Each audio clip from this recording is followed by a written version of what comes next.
Hello, everyone.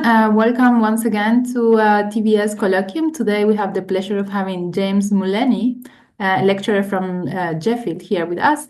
He will be telling us all about Data Preview 1. So please, James, take it away. Cool, thank you very much. I'm James. So I'll just give a very brief introduction to who I am and kind of why I'm giving this talk. So I'm a lecturer at the University of Sheffield, and when I'm not doing LSST stuff and I'm not teaching students, I do research into extragalactic astrophysics, and so my area of kind of expertise, as it were, is galaxies and active galactic nuclei and the interaction between the two.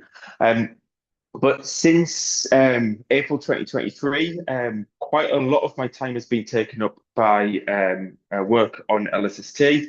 I'm part of the UK's in-kind contribution to the LSST project. And so half of my time is now spent working with the data management team.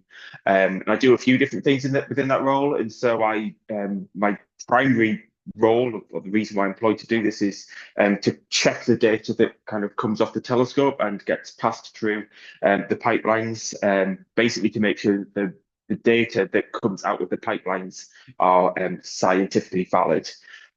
So even if it gets through the pipelines without crashing the pipelines, we still need to make sure that actually is it calibrated correctly, that kind of thing. So I help within that team.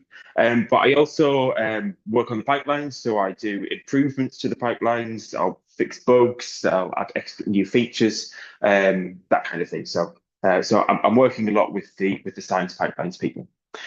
So as I'll describe, so Data Preview 1 is based on the imaging that was taken with LSST ComCam, the commissioning camera. So I'll talk about this in the next slide. But I was checking and looking at the data as that came off the telescope back in autumn or fall last year. And so I've been kind of working with kind of DP1 data for like over six months. And I've also just kind of finished writing quite a chunk of the DP1 data release paper. So I have been quite heavily involved in DP1. Of course, it's been very much a team effort, and so I'm a kind of a small cog in all of that. But yeah, that's my involvement in it. So what I'll talk about today, so I'll talk about what Data Preview 1 is and what Data Preview 1 isn't, because there's some subtleties in there. I'll also describe what Data Preview 1 contains and how to access Data Preview 1. I've got so in the talk itself, I've got some videos that I'll show you after the recording ends during the question and answer session. That's just because of data rights issues. I'm not entirely sure whether I should be showing pixel level data that will be uploaded to YouTube. But I'll show you that towards the end. And so you've got some demonstrations of how you can access Data Preview 1 there. I've shown up a QR code that you can scan, or you can go via that link to the in preparation DP1 release paper. So everything that I'm going to present today is described in much, much greater detail in the DP1 paper. So that paper hasn't been submitted to the journal yet, so it hasn't gone through like peer review or that kind of thing, but it's still available for you to see via the LSST website, and it's kind of useful to be able to refer to it at this stage. So what DP1 is and what DP1 isn't. So DP1 was the first on-sky data, or it is the first on-sky data from the Rubin Observatory to be released for scientists, for researchers. All of the data that is in DP1 was obtained using the commissioning camera. So this was the this is the first camera that was placed on the telescope. It was put on the telescope last fall, so fall 2024. It's the same size and same weight, and it's got the same connections as the full LSST camera. But it's much smaller in terms of its collecting area. So instead of having the full complement of 189 detectors, which are contained within the full camera, it only contains 9 of them. So it contains 9 9 detectors in a single raft that's placed in the center of the focal plane. And the reason why this was put on, it was basically used to commission the telescope, so to make sure that the telescope was behaving as we expected it to. So in other words, can the telescope itself and the mount deliver the data quality that we want? All of the data that was in DP1 was obtained during this time when the commissioning camera was on the telescope. And so that's the time it was on the telescope spanned 48 nights. So all of the data in data preview 1 was taken during that time. So it spans the 24th of October to the 11th of December. So a relatively short amount of time, but roughly 6 weeks. And so, yeah, it hasn't got like huge long time span, like time baseline. Maybe not that useful for transient stars. I don't know. It's not my area. Anyway, so what it isn't, so I think it's got to be kind of cleared up a little bit because there is some confusion. It's not the data that was released during the first light event or the first look event. So the data that was shown during that event, that came from LSST camera, the full camera. And so that was very much like a sort of a public facing event. That data isn't available to scientists. Okay, so the data that's available to scientists for researchers to do their research with is the data that comes from the ComCam. Okay, that's what data preview 1 is. And it's not exactly what we expect from the full data releases. Okay, it's very much kind of like a best efforts basis. And so it hasn't quite got all of the data products that we expect there to be in the full data release. But actually, funnily enough, it has got a few data products in there that we don't expect to be in the full data release.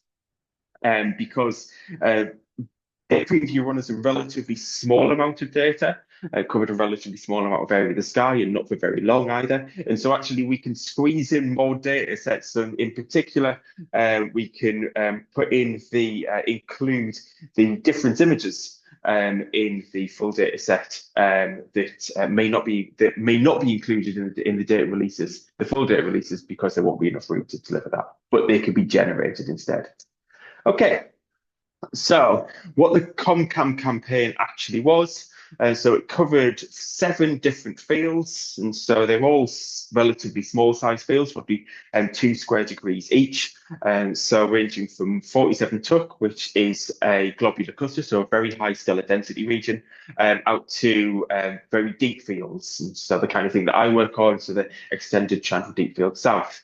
And so they were chosen to cover a range of different sort of properties, so in particular the densities of each field. The observations were performed in all 6 bands, so the U, G, R, I, and Z and Y bands. So all of the bands that are on LSST cam, the full camera, but also on the commissioning camera. And so you've got representative data from across all bands. And so there were 7 fields, roughly 2 square degrees for each field. And so it covered a total area of roughly 15 square degrees.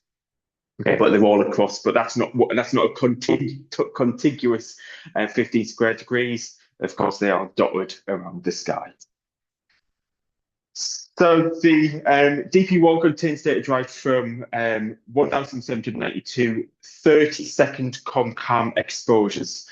So each exposure resulted in up to 9 raw images. So almost all of them did result in 9. So of course you've got 9 detectors on ComCam, and so every time you expose the camera, you should get up to 9 exposures. And the reason why I say up to is that a very small number of them, and so it is like literally handfuls. So a very small number of them, for like readout reasons or whatever, didn't result in 9 raw images. But the number of raw images produced by ComCam over the entire campaign is indicated in this table here. And so 1,792 multiplied by 9 is roughly 16,125. So you can see some of the fields were covered much more than others. So the extended channel deep field south field was the field that got the highest number of observations. So what I'm going to do now is I'm going to talk about what the data preview one actually contains. So I'm going to describe what we refer to data products in DP1. So these are the science quality images and the science quality catalogs that have come out from the data processing steps.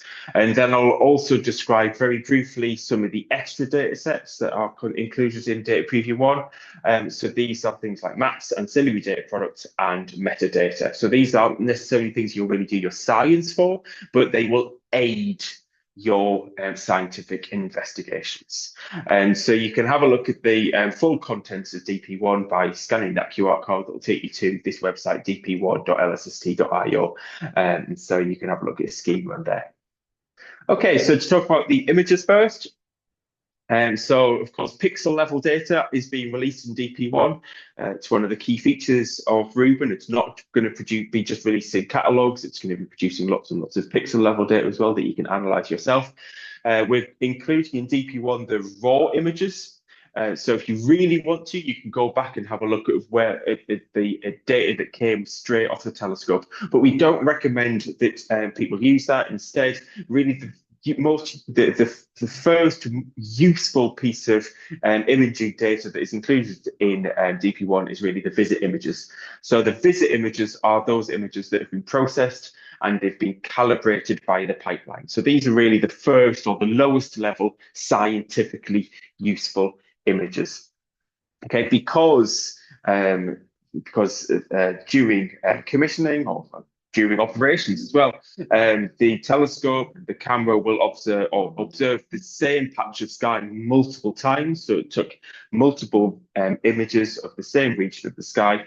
And then what you can do, of course, is you can co-add all of those images to get the very deep images. And so that's what is known as deep coads. And so if you want particularly deep images, and so you want to have the depth that you get from combining all of the individual visit images, then you want to be using the deep coads.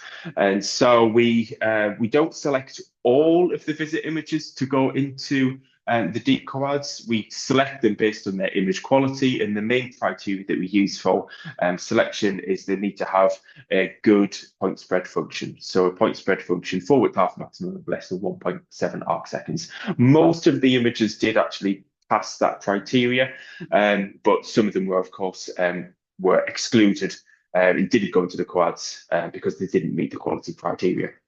The next thing is template coads. And so what template coads are, so the easiest thing to describe, way to describe template coads is to describe what they are used for.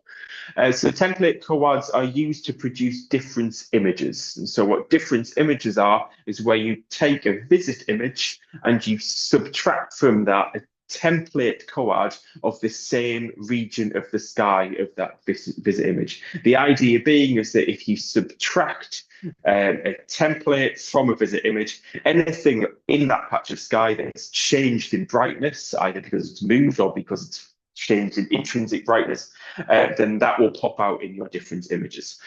So in order to produce really nice difference images, it's best to have very high quality template coads. And so we selected the third best seeing images to produce the template coads. So they tend to have a much better PSF than the deep coads because you're going for quality as opposed to depth when you're making your template coads.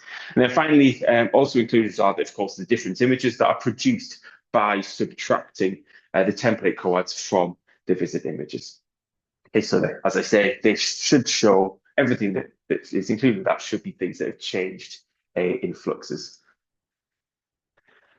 So just to point out a couple of health warnings when you are accessing pixel level data. So one of the most important things about pixel level data is that as well as the images and as well as the variance images, so the variance images basically tells you about the uncertainty of the flux of a given pixel. It's also included on masks, okay, some mask planes within the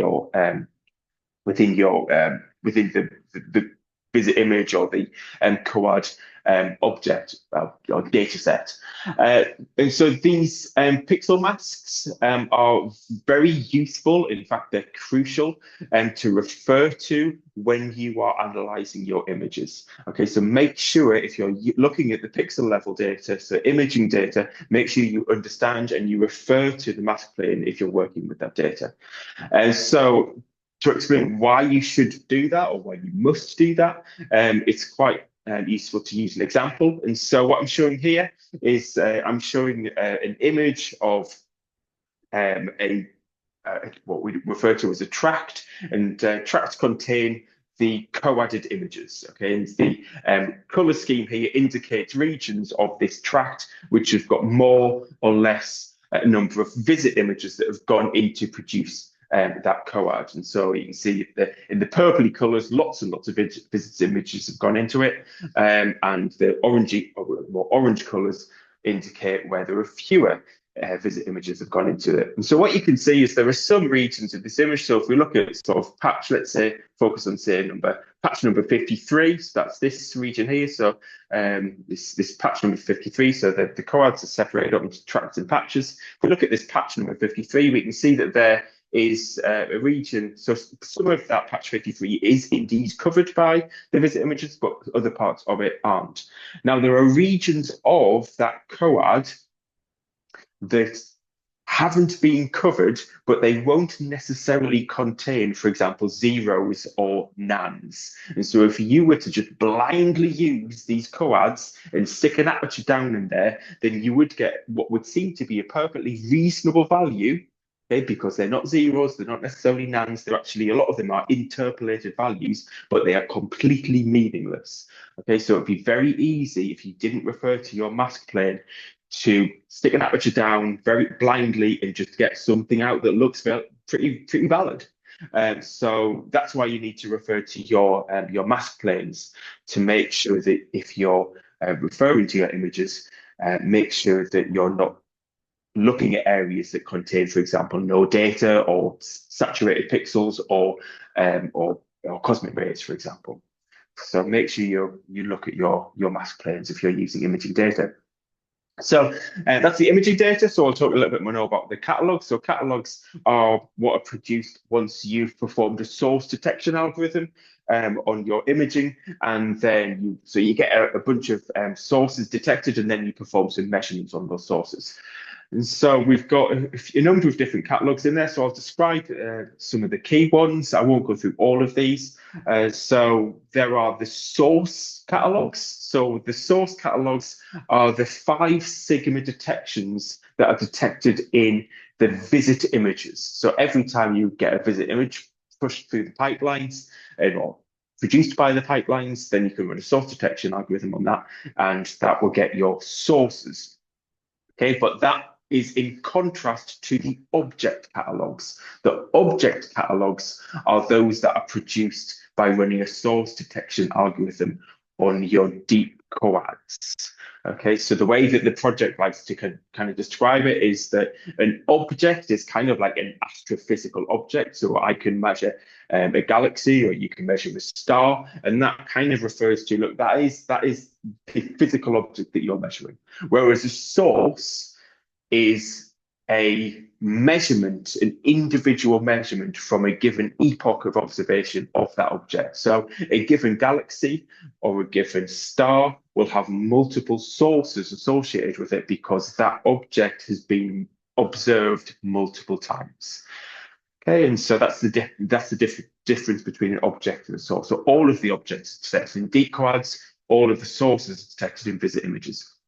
On top of those, there's also what's known as forced sources. So forced sources is where you stick an aperture down on a visit image, irrespective of whether you are formally detecting that source in a given visit image. So how do you know where to put down your aperture for a given forced source? Well, you know there's something there because you would detect it detected it in your deep coads. So of course, because the deep coads are much deeper, you go to much, much fainter fluxes. And so you know something's there. And so what you can do is you can go back into your visit images, stick an aperture down at the place where you know there is an object and measure that photometry. And so that's what's referred to as forced sources. So you may not have 5 sigma detections in your forced source catalogs.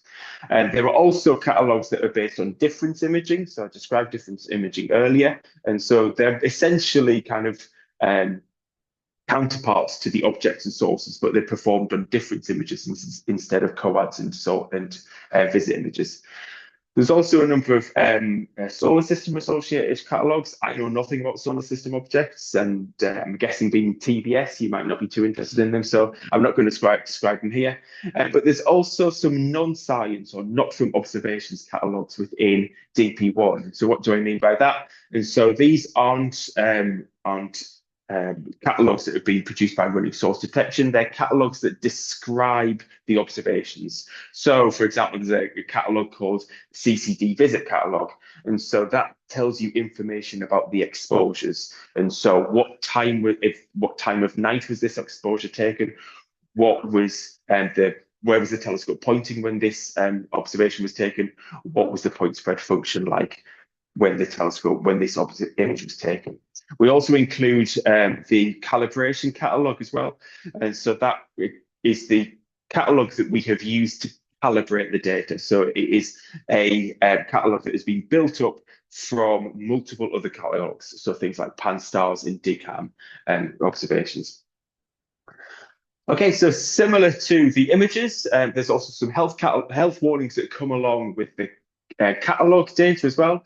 So catalog data, like the images, also come along with flags. And so the flags indicate whether the pipeline thinks there might be something wrong with a measurement in the catalog. So, for example, if a given measurement is associated with a bad pixel, or whether it's associated with a cosmic ray, or whether it's at the edge of a detector, that kind of thing. And so, again, just like you would do with the imaging data, make sure that you understand and exclude appropriately flagged sources depending on the science that you're doing. And so there are general flags that you can use. So if you're using the PSF flux, a general flag that you might want to use is just the PSF flux flag, and that would basically get rid of anything where we have any kind of concerns about the data. If you're interested in getting light curve data out of the pipelines of Data Preview 1, something that the data management team is recommending is that you use the fluxes that are measured on the difference images as opposed to the direct images. And there's a fairly straightforward reason why we're recommending that, is because if you are performing forced photometry in the wings, you've got a relatively faint source next to a much brighter source. So like if you've got if you're interested in the faint source that is next to this brighter source here, so what can happen if you're using the forced photometry on the visit images to get those light curves out, is as the PSF of the observation is changing, you can get more and less light leak from that nearby bright source into your forced aperture. That doesn't happen if you're observing, if you're performing forced photometry on your difference imaging, because the idea being is that that bright source will have been removed or would have been subtracted out from your observations. And so that's just a little hint there if you're doing light curves, is that unless you've got very good reasons to do otherwise, use the difference imaging light curves. So that's the science data that is being released as part of DP1. On top of the science data, so the catalogs and the images, and we've also got kind of non-science data, so they're non-science level images. Part of this what's included are what's known as maps, and so maps indicate things like the amount of exposure time or total exposure time for that particular region of sky, and the PSF flux limiters, and the sky noise, things like that, that indicate on a spatial level information about the regions of the sky that were observed. Also included in the datasets in Data Preview 1 is metadata. And so there is a visits table that contains information for each exposure, which it's quite similar to the CCD visit. But the key difference between the visit table and the CCD visit table is that the CCD visit table tells you everything on a per exposure, so per detector level, whereas the visit data kind of agglomerates some of that information, and so you've just got one row per exposure. So that'll tell you things like the time of observation, time of exposure.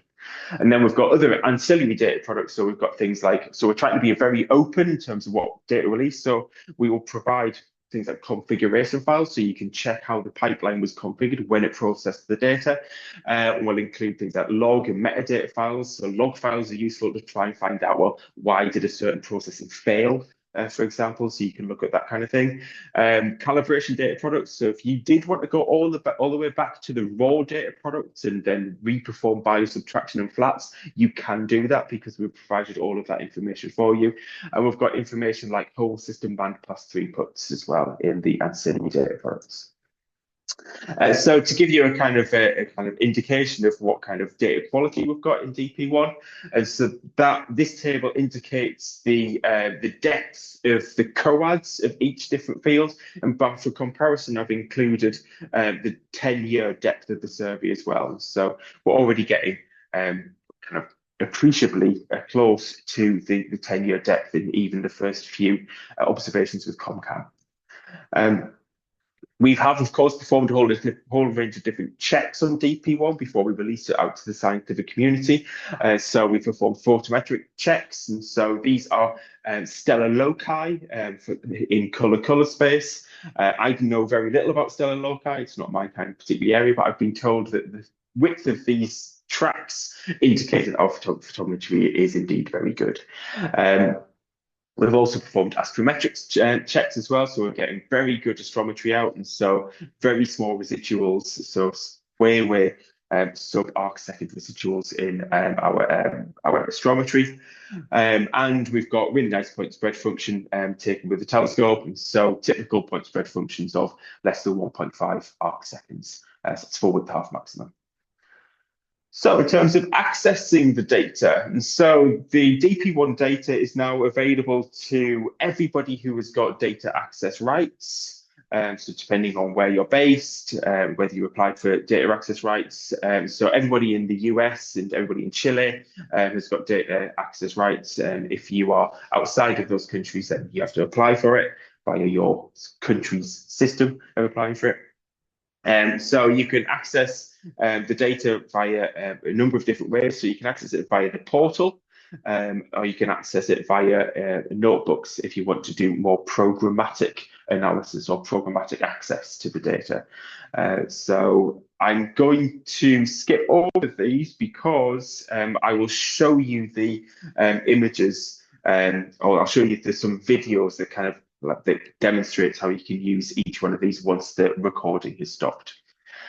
So you can access the data using what's known as the table access platform, and so you can query some of the tables so in a notebook environment, and so that's how you can access some of that catalog data.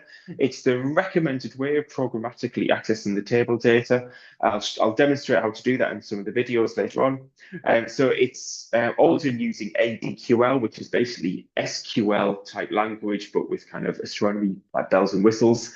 And what's nice about using the table access platform is that it queries all objects and sources all in one go. So you don't have to worry about whether a given object is in a given patch or tract or whatever. It'll do the whole thing in one go. So the nice thing about using the table access platform is once you've searched for it and used ADQL to retrieve the data, it can all be done with it. You can all be manipulated within the Jupyter Notebook environment or even the script environment if you want. It's faster but less feature rich than using the data butler, which I'll show later on. So just to get onto that data butler. So the data butler is used to retrieve pixel level data for analysis, but it can also be used to retrieve table data. It's extremely powerful and feature rich. and it's more flexible than using TAP. And it can be used to acquire much broader types of information. And I'll demonstrate, I'll demonstrate the use of using the butler, an example of using the butler in the videos after the recording. So just to summarize, so Data Preview 1 was made available to data rights holders on the 30th of June, so just over a month ago. It's the first science-grade data to be released by the Rubin Observatory. It contains data from the ComCam campaign, and so we took 48 nights worth of data during the campaign. It covers 7 fields and a total area of 15 square degrees. It's got excellent data quality in terms of its photometry, PSF, and astrometry, but we can't check everything. So we really want to hear from the community. And so now is a really good time to start looking at this data. If there are things in this data set that you notice aren't quite right, aren't quite perfect, or aren't as good as you're expected, then we want to hear from you. And so please get in touch with the community. So there's the community portal that you can, the community forum that you can use to let us know if you've got any concerns about the data. There are lots of ways of exploring that data, and so we can use the portal aspect to visualize images and catalogs, and you can use the notebook to manipulate and analyze data. So that's a more programmatic way of accessing the data. And so please go forth and discover things in DP1. Thank you so much for thank you so much for the great presentation. It was amazing, especially the parts of like being careful of the data and doing checking all these flags that you mentioned. So it's absolutely amazing. And so yeah, if anyone has questions, please contact James. Thank you so much.